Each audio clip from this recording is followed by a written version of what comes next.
Namaskaram, Sikawat ji. Namaskaram, Sadhguru.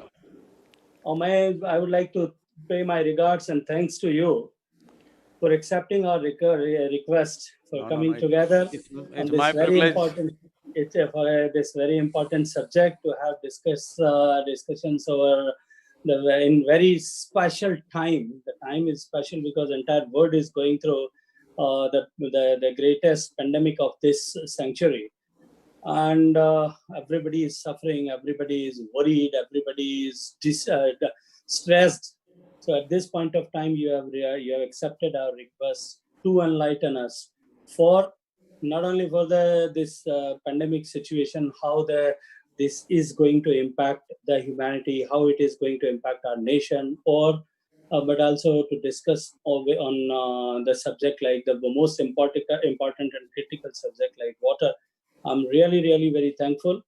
And you are leading us, leading all of us in the entire nation. You are enlightening us a new path by by creating it the awareness among the people. And as Honorable Prime Minister always say, that if any biggest of the big challenge, it becomes people's movement, then it can be addressed easily.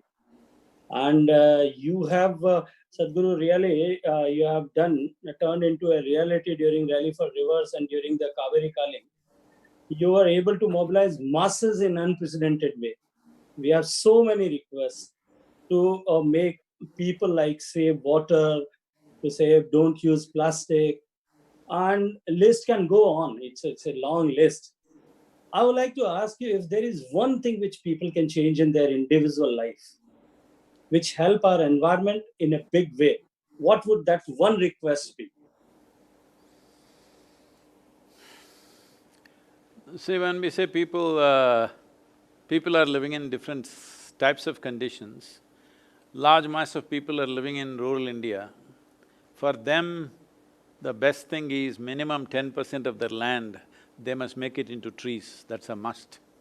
Without that, they can't save their soil. Without keeping the soil rich, you can't preserve water. As you yourself have done in your presentations, the greatest reservoir on the planet is soil. When we say soil, it is only that 39 inches of topsoil which is very, very important for us. Down below also there is water, but this is the most important. If we want to keep the biodiversity of the soil and everything rich, entire life process from worms to insects to human beings, we all are surviving because of this topsoil. So, that is a prescription for the rural masses, that at least 10% of their land must become trees. But for the urban people, see, there are many issues of plastics, this, that. I feel with small policy changes, those things can be fixed. I don't see that as a major challenge. The important thing is lack of awareness about what needs to be done in the country or in the world, or what are our real challenges. So in terms of, for example, many people are running campaigns about water. Water has become an important issue only because the shortages came to the city. But the shortage has been there in the village forever. With one tap, 1,000 people are trying to catch water from one tap, and the ugliness that happens, the social situations that happen there. So, the most important thing is that we need to see how what we consume is minimized and what we waste is also minimized, or how recycling things can happen. So this… what can each individual do? See, if each individual acts, well, it is a good act as an awareness, but what is needed is a systemic act. Right now, in India, the way the cities have grown over a period of time, it is just grown with time, haphazardly most of the time. A few parts may be planned, rest of it has grown over centuries, so it is not really planned. So one important thing is, every citizen in the country, particularly urban citizens, must be willing to pay for their waste. That the waste that is going out, the sewage that you let out, that needs to be treated. But right now, the problem is of resources and things like that. So everybody should become willing that what I throw is also my responsibility. You're paying for electricity, maybe you're paying for water, most towns they're not paying for water, but nobody is paying for the sewage that they let out into the into the city municipality or whatever. There has to be a price for that. Responsible citizens must understand that ecology is not a tomorrow's problem, it's today's problem.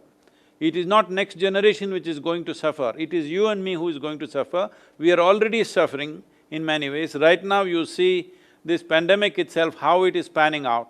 It is only in cities. One thing is the density of the population, but I feel it is also the immunity systems in the city is not at the same level as it is in the villages. Because so many migrants have gone from the villages, they are not so sick, but people who are living in the cities are sick simply because their immune systems are also lower. There is substantial scientific evidence to show that if you live in a polluted place, your immune system will be lower than what it should be if you were in nature. So, considering all this, whatever we are throwing out in the form of sewage, in the form of waste, whether it's plastic waste, organic waste, or even pollution, let's say everybody must count how many hours in a month am I starting my car, so what is it that is going out, what is the price for that? If we think like this and become a conscious society, then solutions are many, because there is no one magic wand solution. For every aspect there is a different solution, but the fundamental thing is, those who can afford, the urban population I consider can afford, they must become first conscious and they must understand for every little thing, a piece of paper that you throw outside, you rev your car or motorcycle, for everything there is a price, ecological price. If they understand that and become conscious, I think that is the greatest thing they can do right now. I think that way the consciousness is the most important thing, and which the bringing the consciousness among the people or cultivating the sense of consciousness, that is the critical factor, Sadhguru. Thank you very much, Sadhguru. Today is World Environment Day. Sadhguru, Yes. and entire world is celebrating Environment Day. Though I believe that every day has to be Environment Day. Every day we will have to start praying and thanking the environment and the ecological system. But Sadhguru, how can we go beyond expressions of concern and hope, which is going on in the world, whether it is Paris or not Paris? What concrete actions can be taken, and a common man what he can do for saving the environment? See, the damage to the environment is on many different levels. Well, generally we think the automobile and industrial pollution in terms of air pollution and water pollution. See, when it comes to water pollution, it's very easy to fix, which we have made it as a part of the Rally for Rivers policy, which has been taken by the government. Central government has recommended this as official policy for all the 28 states. The simple thing is, right now, whatever polluting industries are there, we are asking them to purify their sewage. They only purify it on the inspection day, rest of the days they switch it off. I mean, that's how economy works, all right, because there is a cost to it.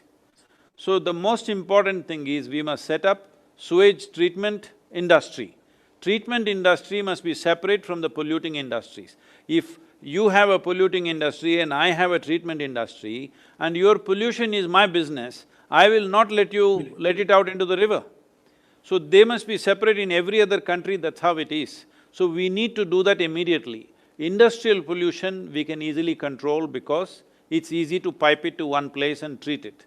Now, as I mentioned earlier, because domestic pollution or sewage is going into the rivers or into the ocean in 1,000 different places. It's in one city, at least 100 to 500 outlets are there which are going into the river. Now, to gather all this in one place is a challenge, because this means a whole revamping of the drainage system in the city, which is not possible. You have to dig up the roads, maybe you'll have to dig up some buildings. I mean, it'll create a whole havoc. So that is more of a challenge. For this, there are now technology solutions where for each house, you can fix a small sewage treatment plant, which doesn't cost too much. Initially there's a cost. If they are not willing to fix, we can ask some private agencies to fix it and charge them for the treatment. So before the water comes into the public sewage, it is already 50% to 70% treated. So that water is safe. And another thing is, Around every city, there is a need for vegetable and fruit cultivation. This 50 to 70% treated water from domestic sewage can very easily be used for vegetable cultivation and fruit cultivation around the city, which will be immense organic vegetable and fruit, stocks available for the citizens in that city. So people must understand this, that this will come back to them in the form of nourishment, this will come back to them in the form of more healthy food. So farmers should be given this water free. This is not very difficult to organize, it's possible to do it, but I feel unless we arrange private agencies to make money out of this, that they must be able to make money so that the service can be largely free for common citizens. Common citizens can have service free, but they make money by providing this water. What you think is dirty water is actually nutritious water for the plants. Fortunately, nature is made like this. What is our waste is somebody else's food. So that way we should recycle, but industrial waste, it is best that treatment industry comes up in parallel and treats it. So, in terms of what citizens can do is right now, if you want to put a new sewage line, everybody needs it, but there'll be 10 people protesting against it because, it is going through their house or something has to be dug up, some inconvenience is there for them, they are not willing to go through that. So the laws have to be little more tighter when it comes to public utility, when it comes to the general well-being of the city or the town, there must be little more quicker, execution of these things. Because I have seen many times they dig up the sewage and then the local residents are protesting and it's dug up and stays there for 6 months, 8 months, just like that. Because somebody says this cannot be fixed, there is some problem for them. So these things are simple things, but these municipal laws and all written, most of the laws, we've been looking at it, why it is so. Many laws were written in 1900s and they're still going on. Still When nobody… 1800. I was trying to be fair. So, those laws were written at a time when they had no idea how a city will grow and how it is grown today. So, these revamping of these municipal laws and these pollution treatment methodologies, especially only if you make filth into wealth, will we be able to do this effectively. Right now, anything that is concerned with sewage means, unfortunately, still there is an idea it is something to be handled by untouchable people. No, this must become wealth. I know somebody in United States, he has a company and he has acquired 22% of human excreta in United States that is produced in many cities. It's big wealth, okay? So we must understand filth is wealth if you handle it rightly. Yeah, thank you very much, Sadhguru. I think this Legions thinks in similar fashion, in similar way, and they always remain on the same page. And Prime Minister also says very often that we have to convert waste into wealth, and simultaneously we have to start working for peri-urban agriculture to utilize the water which is being created after the created as sewage after adequate treatment in the farms or fields for cultivation of fruits and vegetables to meet the needs of that particular city. Sadhguru, you have worked a lot for the rivers in the country, and especially you have taken a call for Kaveri and to rejuvenate it in the similar position which it earlier used to be. So how this program is going on, how this pandemic situation have impacted that program, how much impact that this pandemic has created on our preparations and working on that, how the governments are supporting and getting the support of various governments like Karnataka and Tamil Nadu government. Well, in Karnataka, they have increased the subsidy for the tree, individual tree, from 100 rupees to 125 rupees, another 5 rupees for facilitation of that. So, it is working very well. Right now, in Karnataka, they are growing about 15 varieties of timber trees for us.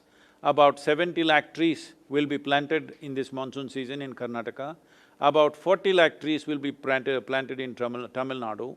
Karnataka, the relationship between agriculture and forest policies is very good. We've been working with the government and the government has been very responsive. In Tamil Nadu, the agriculture is of a different nature. It is largely rice and sugarcane kind of farmers. It is a little more difficult for them to change because in Tamil Nadu, the Kaveri is largely flowing in plains.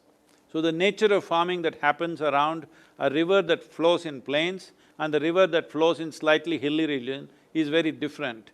So we are first focusing on Karnataka because that is vital for Kaveri. And Tamil Nadu is also happening, about 40 lakh trees we are putting this year.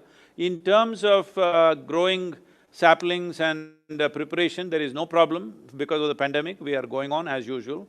In the farm activity also, there is no issue. Only thing is which has taken a little bit of a hit is that we wanted to create a huge farmer awareness for the coming years in a big way now. That has been delayed, but it's not really a problem. As we start planting in monsoon season, at that time we will do. We are not able to gather large mass of people to do these awareness campaigns. That is the only thing which is slowed down, but we are doing campaigns on WhatsApp and social media and other things. Today, even farmers are all… lot of them have access to social media, so we are campaigning through that. So this year, about 1.12 crores of plants will go onto the farmers' land. So people must understand this, that people are always talking about 10 crore trees, 25 crore trees, he planted here, planted there. But they planted on government land, how many of them will survive is always a big question mark because it depends on weather, it depends on rainfall and various other things. But this 1.12 crore trees are going onto the farmland.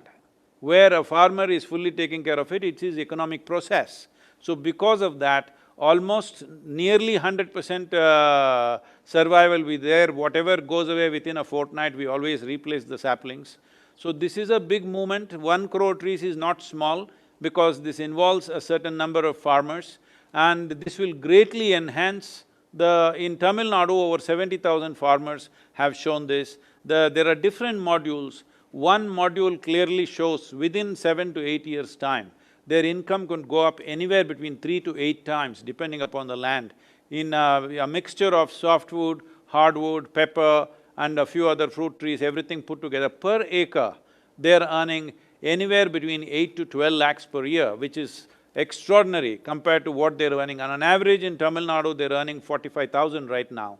It multiplies many-fold, and as the years go by, within about 12 to 15 years, 2 to 3 times the value of the land he's got in his crops, standing crops.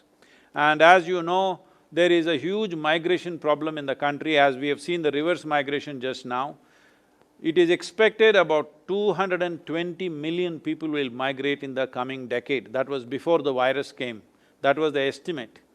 That many people no city is competent to handle. The only way to keep them in their lands is there must be long-term crops. Right now, they're doing 90 days to 120-day crops. 1 or 2 crops fail means the next thing is go to the city. If they have trees on the land in the form of fruit trees, timber trees, whatever, this is standing money there. They will not leave the land and come. There will be enough incentive for the farmer to stay on the farm. This is very important for the future food security of this nation. Similarly, Sadhguru, the government have taken initiative and Honorable Prime Minister have taken initiatives to bring change in the common man's life, and especially in the rural India, by providing electricity to everybody, by providing functional tap water to everybody in the country, every household in the country, giving them bank access, giving them toilets, everything. So that way also, if the quality of life changes and the economic perspectives are there, more lucrative life will be there in the villages and they'll be happy to live in the village. It's totally agreeable. And Sadhguru, Can I ask you one question, Yeah, Shekhawati? please, Sadhguru. The Please. thing is regarding this Har Ghar Jal or what was it? Yeah, Nal se Jal, Har Ghar Jal. Okay, Har Ghar Jal, whatever. I'm sorry, I'm not good at that. That is water in every house. Yeah. Is this all going to be done by the government agencies or can we involve ourselves in somehow facilitating this in a more ecologically sensitive way? Sadhguru, Very honestly, as this is the water is a state subject as per the constitution. So we need to the execute is or implement it through the states. If states desires to involve any of the organization, we don't have any problem. We are just giving them technical assistance if they desire, and simultaneously financial handholding to almost 50% to the other states and 90% to the hilly states and the northeastern states. So that if a state desires, they can involve any agency or organization to execute in a more economical way, even more ecological way, rather I should say, that is the better term. And if it happens in any statement, any state, then it is going to give us a good learning example for us. So I'll be so happy if there's something of this nature can happen in the country. We will see that. And Sadhguru, there's just one more question in connection to earlier enlightenment what you have given. So this pandemic is going to shape up our economy and the ecology. This is what the global situation is thinking. And as our Prime Minister has announced that we are going to convert this this challenge into an opportunity. And I was reading about the earlier pandemic in last century when 1820, the Spanish flu, which the entire world was suffering from, and crores of people have lost their life. At that time, then President of America, he stood and he took a challenge. He said that we will convert this as an opportunity, and he said that he is going to launch the policy of America first. And the study says that America emerged as a financial powerhouse throughout the world because of that policy. How do you think that this Atmanirbhar Bharat is going to bring changes and going to give strength in the future to our country? See, it's very important, there is a nuance that I think the Prime Minister put, which must be communicated properly.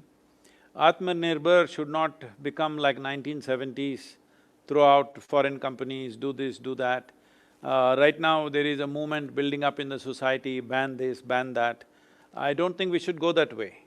It is important that we become a very productive nation, and vital things that are needed for this country in terms of our food, in terms of our defense needs and critical industry, all this we should become self-sufficient. At the same time, today is a world where without major interaction with every other nation, you cannot really prosper in this world, nor can you thrive in this world. So, Atmanirbhar should not look like we have closed our doors to other people. This is very important, because how it gets translated in other people, whatever he said with certain nuance, how it goes down the line is very important. So, to re-articulate this and continuously make it very clear, Atmanirbhar is not about closing our doors. Atmanirbhar is about the health of the nation, of how we keep this nation, but this is not a closed-door policy, this is an open-door policy. So, it is just that foreign products, foreign investments can come, but we want it to be manufactured, and the thing should happen in India rather than happening somewhere else and finished product coming here. The most important thing is, things should come here and get manufactured rather than manufactured elsewhere and coming here.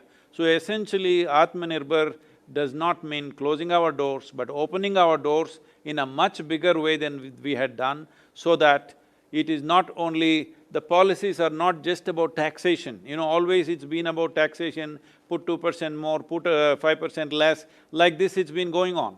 That is not the way. We must welcome this. I have also written something about this and sent it to all the concerned people, that the important thing is, right now, there is a possibility that a whole lot of nations which have invested in our neighboring countries want to shift for a variety of reasons, if not wholly, at least partially, because they don't want to put all their eggs in one basket, they want another basket.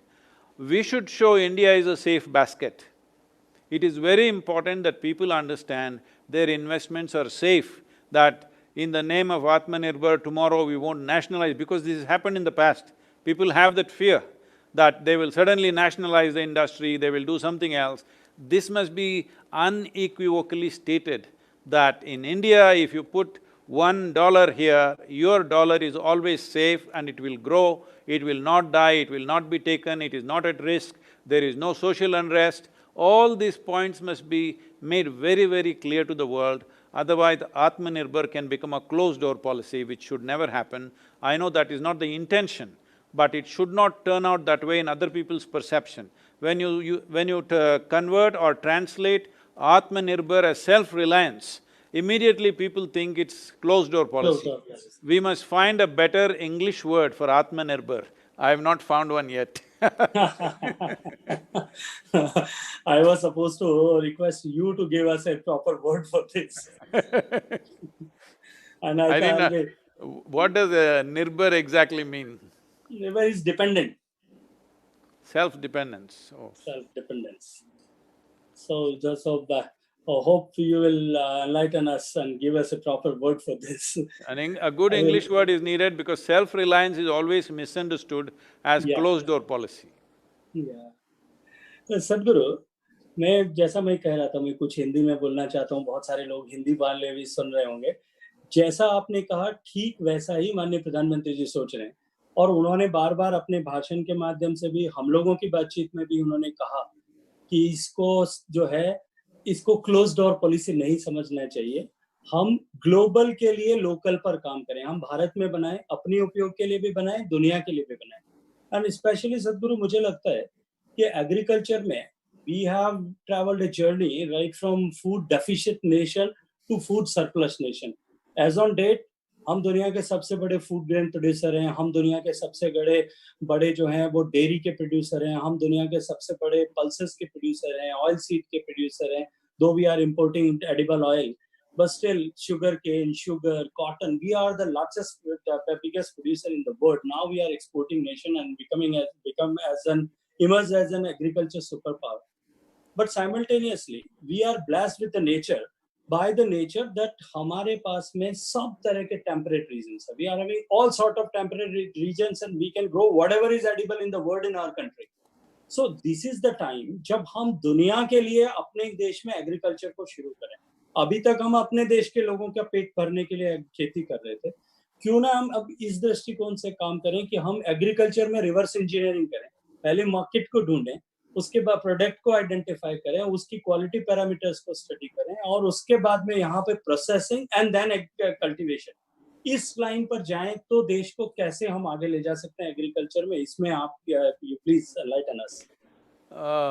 Actually, I had given a recommendation even to the Prime Minister's office regarding this, because from Kanyakumari to Kashmir, the latitudinal spread that we have is so tremendous, and as you said, every kind of weather conditions and soil conditions we have, literally anything that the world needs we can grow in this land.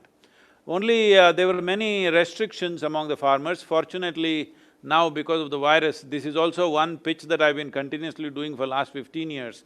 Now because of the virus, it's been relaxed. That is, the farmer can sell his produce wherever he wants. This is very important. See, every industry can sell their product wherever they want, but the farmer has to sell only to a controlled market.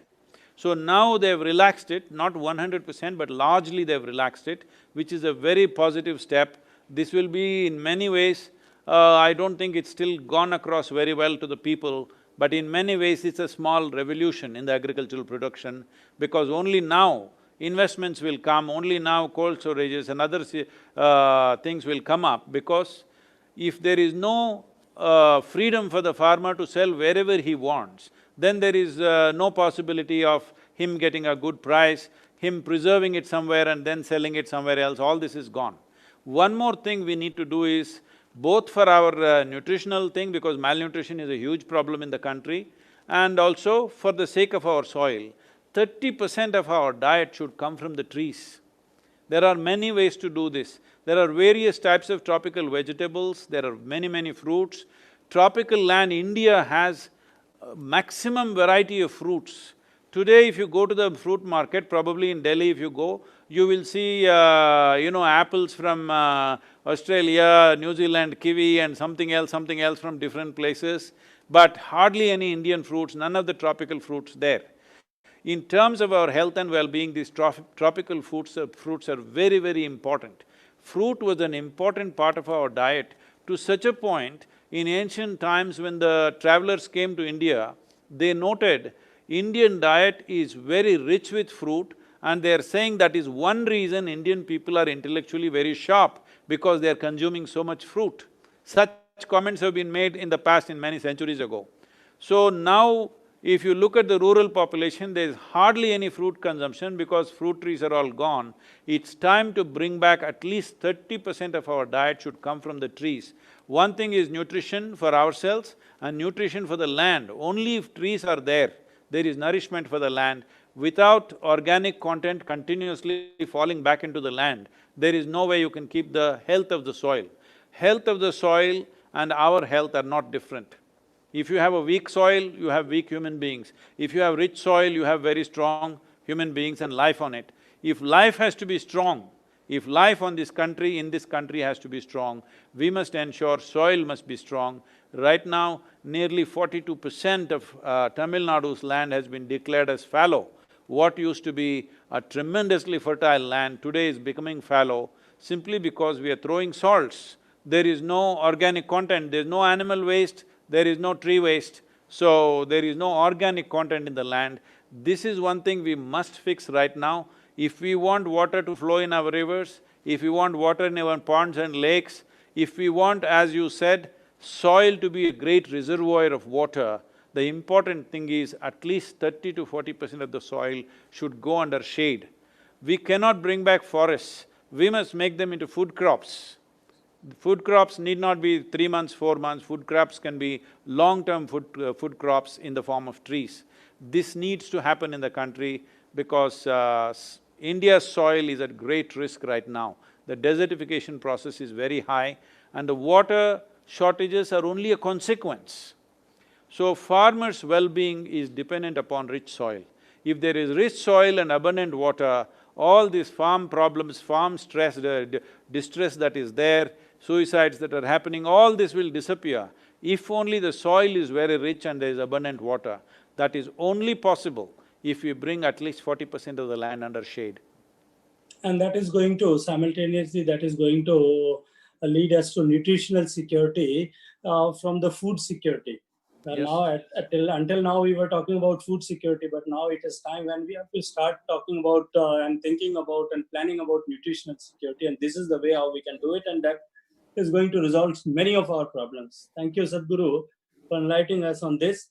And Sadhguru, at the last, I would request you, if you wish to tell anything about this on this auspicious day of the Environment Day, to all of us, to the people listening you, that how we can have to behave, how to have to start working, and how a common man can again contribute in all these things. See, the important thing is this, there is air pollution, there's water pollution, there's water shortages, these are all consequences that we feel. But actually, in terms of environment, the most fundamental problem is soil. Soil is the only real problem. If soil is rich, there will be water. If soil is rich and that there is enough vegetation on it, air will be purified. To what extent means, right now, some of the scientists have made these calculations. As a part of the World Economic Forum, I am also part of this team for 1 trillion tree campaign they've started. What the calculations are saying is the scientific calculations, 1 trillion trees if you plant, in the last 50 years, all the gas emissions and carbon emissions that have happened in the world, 1 trillion trees in 15 years' time, they will absorb everything. Some many gigatons of carbon particles which are there, 1 trillion trees can absorb. Now, just the Kaveri basin, we are talking about 2.42 billion trees. If you take up it is vital that we take up river basins first, because river basins are a system. Rivers are not individual rivers, river is a system.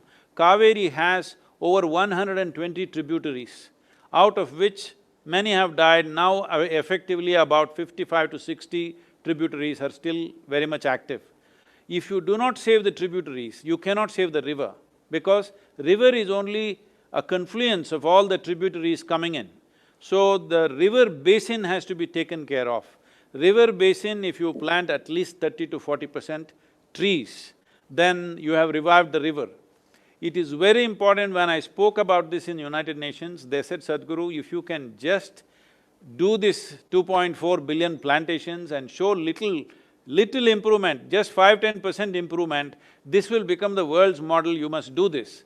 But it will take time. Right now our project is 12-year time.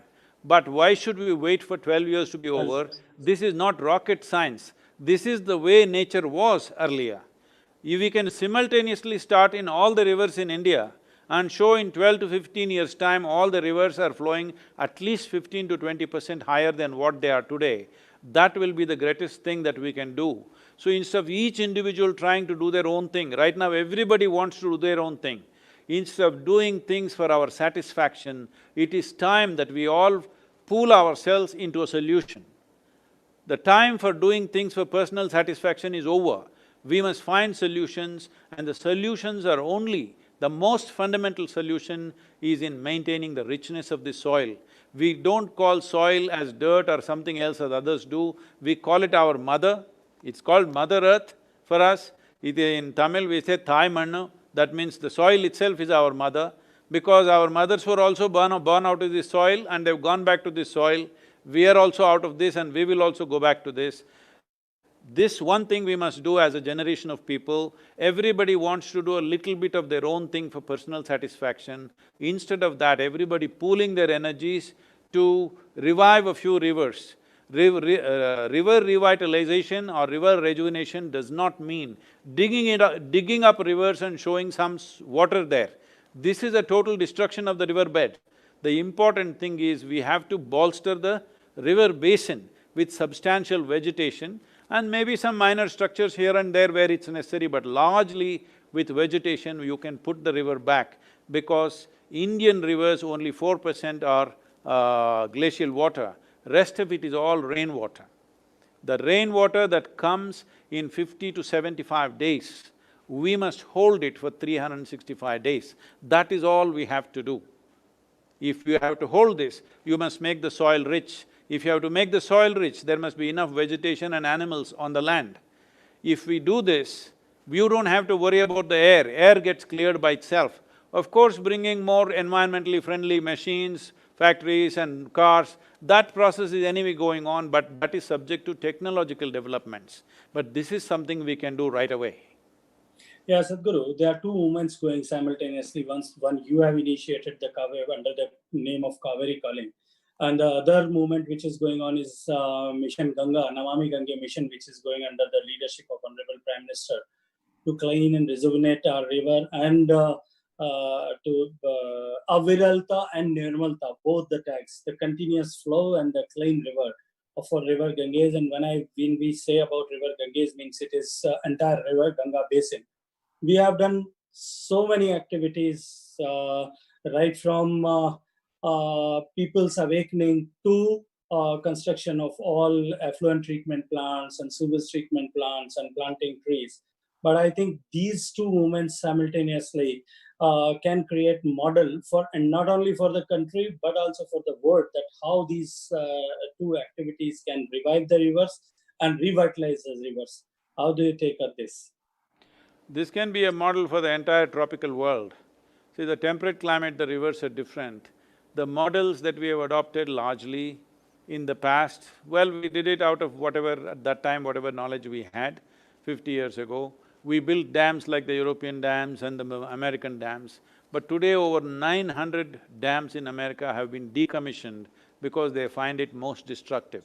But we have not done anything like that here, we are still thinking of building more dams, but that is for a temperate climate. Dams are reasonably okay for temperate climate. In a tropical climate, damming the water and having a large pool of water is a very negative thing, because most of it is just gone. So the way to hold the water, as you in your very first statement you said, the greatest reservoir in the world is soil. This soil, if it has to be a reservoir, it's important it is organically rich, otherwise it will become like sand. Organically rich means there must be tree litter and there must be animal waste. Both must be going into the soil continuously, otherwise desertification of the land will happen. The most important responsibility we have as a generation of people is that we don't turn this precious land. One of the most organically rich land, in terms of biodiversity, Indian soil has the maximum amount of biodiversity. This land should not be desertification should be the last thing that happens in this land. We must leave this soil rich, this is most important, and this responsibility is on us as a generation of people. Yes, thank you, Sadhguru. As in our old books and our rishis and manishis, they have so told that this all the components of the nature, land, water, all the resources, natural resources, we are not the owners of that. We are the custodians. So, as a custodian, we have to keep them intact. We have to even get them in better position, better condition, and transfer it to the next generation. If we do it in that manner, then it is goodness of ours, our humanity. Otherwise, it's not good, and we are not going to give the good things to the coming generation. You always speak about this. So I think this is the time when we can change the mindset of the people that we are not the owners, we are not the consumers, we are the custodians. And that is how, as we have already earlier also you have said, and our Honorable Prime Minister always says, that this is the way. If people become conscious, the common people become conscious and aware, then the transformation can happen easily. And Sadhguru, I would like to, before concluding this session, I would like to thank you for coming together on this platform today and enlightening us on this very auspicious and special day during this stress situation when everybody is under fear psychosis, everybody is feeling afraid and tense because of this pandemic and the situation going on around the world. Thank you very much for enlightening us. No, this nation, Bharat, will come out of this situation stronger and better. It just takes a few months. Thank you. Thank you, Sadhguru. Pranam. Thank you very much. Namaskar.